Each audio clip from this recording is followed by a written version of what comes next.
You know what's worse than having enemies? Having neighbors who just won't leave. The Philistines were like that person who moves into the neighborhood, starts beef with everyone, refuses to take a hint, and somehow ends up giving their name to the entire subdivision.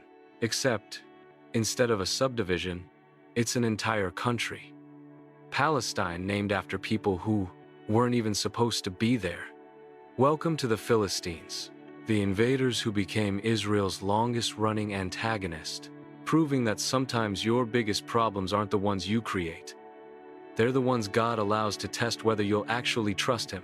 Around 1200 BC, a massive wave of warriors called the Sea Peoples swept through the Mediterranean.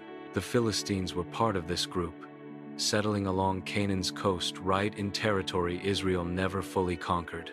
Genesis 10:14 traces their ancestry.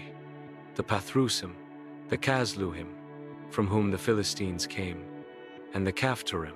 Amos 9:7 confirms, "Did I not bring Israel up from the land of Egypt, the Philistines from Caphtor, and the Arameans from Kir?"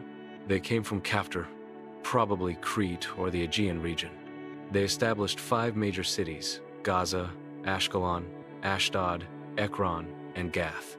Each had its own ruler, but they operated as a unified pentapolis when facing threats. Now, here's what's fascinating. God allowed them to stay.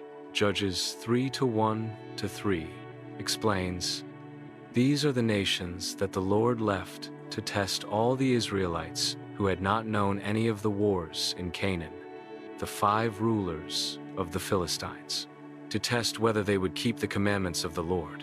God left them there on purpose. The Philistines were a test. Would Israel trust God or compromise? Would they remember their identity or assimilate into pagan culture? God was saying, "I'm leaving conflict in your backyard to see if you'll still choose me." The Greek word for this testing is perosmos, trial, temptation, proving, not punishment, but examination. God doesn't test us to see if we'll fail. He tests us to show us what we're made of. The Philistines were Israel's perosmos. Enter Samson, the most famous judge who wasn't actually a very good judge. Judges 13:5 reveals God's plan. The boy will be a Nazirite to God from the womb, and he will begin the deliverance of Israel from the hand of the Philistines. Notice, begin, not complete. Begin. Samson was the starting point, not the solution. And Samson had a type, Philistine women, which seems counterproductive. But Judges 14:4 says, "His father and mother did not know that this was from the Lord, who was seeking an occasion to move against the Philistines." God used Samson's terrible relationship choices to create conflict. That's both encouraging and terrifying. When the Philistines burned Samson's wife, he went on a rampage. Judges 15:15-16. He found the fresh jawbone of a donkey, reached out his hand and took it, and struck down 1,000 men. 1 man, 1 jawbone, 1,000 dead Philistines. That's not military strategy, that's divine intervention. But Samson's greatest victory came in his death. After Delilah betrayed him, the Philistines gouged out his eyes and made him grind grain. They brought him out at a festival to their god Dagon. Thousands gathered to celebrate, and Samson prayed one final prayer. Judges 16:28-30. "O Lord God, please remember me. Strengthen me, O God, just once more." Then Samson pushed with all his might, and the temple fell on the lords and all the people in it. So those he killed at his death were more than he had killed in his life. The flawed vessel destroyed more enemies in death than in life. That's grace. But the darkest moment came in 1 Samuel 4. Israel was losing to the Philistines, so they brought the Ark of the Covenant from Shiloh, thinking it would guarantee victory. They were treating God like a lucky charm. Bad idea. 1 Samuel 4:10-11. So the Philistines fought, and Israel was defeated. The slaughter was very great, and 30,000 foot soldiers of Israel fell. the Ark of God was captured. God's throne in enemy hands. Ultimate defeat. Or so it seemed. 1 Samuel 5 reveals the truth. God doesn't need human protection. The Philistines put the ark in Dagon's temple. Next morning, 1 Samuel 5-3-4. There was Dagon, fallen on his face before the ark of the Lord. So they took Dagon and returned him to his place. But when they got up early the next morning, there was Dagon, fallen on his face before the ark of the Lord, with his head and his hands broken off. Their God bowed once then was destroyed, and it got worse. 1 Samuel 5:6. Now the hand of the Lord was heavy on the people of Ashdod and its vicinity, ravaging them and afflicting them with tumors. The Greek word for God's power is dynamis, from which we get dynamite. God's dynamis isn't passive. When God's presence shows up uninvited, things explode. The Philistines moved the ark to Gath, same result. Then Ekron, same result. Finally, they sent it back. Please, take your God back. He's terrifying. The cows pulling the cart went straight to Beth Shemesh. No driver. The Philistines learned Israel's God wasn't bound by territory.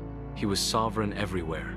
But the most famous Philistine was Goliath of Gath. Over 9 feet tall, for 40 days he mocked Israel. 1 Samuel 17:8-10. Choose one of your men and have him come down against me. I defy the ranks of Israel this day. Israel's army cowered. A teenage shepherd boy showed up with lunch for his brothers. David heard Goliath and said in 1 Samuel 17:26, "Who is this uncircumcised Philistine, that he should defy the armies of the living God?" Everyone else saw a giant. David saw an uncircumcised Philistine defying the living God. Perspective matters. David's words to Goliath in 1 Samuel 17:45-47. You come against me with sword and spear and javelin, but I come against you in the name of the Lord of hosts, the God of the armies of Israel, whom you have defied. This day the Lord will deliver you into my hand. Then the whole world will know that there is a God in Israel, and all those assembled here will know that it is not by sword or spear that the Lord saves, for the battle is the Lord's. 1 stone, 1 shot, giant dead, army rooted. As king, David systematically subdued the Philistines. But one battle shows God's direct involvement. 2 Samuel 5:23-5. David inquired of the Lord, who answered, "Do not march straight up, but circle around behind them and attack them opposite the balsam trees. As soon as you hear the sound of marching in the tops of the balsam trees, act decisively, because this means that the Lord has marched out before you to strike the camp of the Philistines." The sound of marching God's armies. David won because God went first. After David, the Philistine threat diminished. They remained, but never again posed an existential threat. The prophets pronounced final judgment. Amos 1:6-8. For 3 transgressions of Gaza, even 4, I will not revoke my judgment. I will send fire upon the walls of Gaza to consume its citadels. I will cut off the ruler of Ashdod and the one who wields the scepter in Ashkelon by the Babylonian exile. The Philistines had been absorbed into other peoples. Today, no distinct Philistine people exist, but their name remains, ironically attached to the land they invaded. So, what does this mean for us? Here's what you need to do. First, recognize your tests. Write down the Philistines in your life, the ongoing challenges God hasn't removed. Stop asking why they're there, and start asking what you're supposed to learn. God leaves some enemies to test whether you'll trust Him. The test isn't punishment, it's refinement. Second, stop treating God like a lucky charm. Israel brought the ark thinking it guaranteed victory.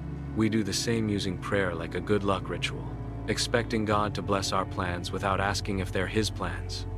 God isn't your mascot. He's your Lord. The question isn't, will God help me? It's, am I aligned with God's purposes? Third, see your giants accurately. Goliath wasn't 9 feet of impossible. He was an uncircumcised Philistine defying the living God. Your financial crisis, relationship problem, health issue, is it bigger than God? When you understand who's fighting for you, your giants become footnotes. Name your giant, then name your God. Which one is actually bigger? Fourth, listen for marching. David was told to wait for the sound of God's army moving before he attacked. We rush into battles God hasn't authorized. Sometimes victory isn't about trying harder. It's about waiting for God to go first. Ask yourself, am I leading this charge, or is God? Fifth, use your flaws. Samson was impulsive, lustful, reckless. God used him anyway. Your weaknesses don't disqualify you. God's strength is perfected in weakness. Your failures can become the battlefield where God demonstrates his power. Stop waiting to be perfect before you let God use you. Because here's the bottom line. The Philistines had superior iron technology, fortified cities, military prowess, and they lost. Not because Israel was stronger, they weren't, but because they were fighting against the living God. When the battle belongs to the Lord, the outcome is never in doubt. The question is whether we'll trust him enough to watch him win. The Philistines spent centuries opposing God's purposes. They're extinct. Israel is still here. Your Philistines, whatever they are, will not defeat you if you're aligned with God's purposes. They might test you, they might seem impossible, but God left them there for a reason. To prove that his strength, not yours, wins battles. To show that faith defeats fear. Don't be intimidated by giants. Don't compromise with enemies. Don't treat God like backup. Trust him. Wait for him. Watch him win. Share your thoughts in the comments below. Thanks for watching.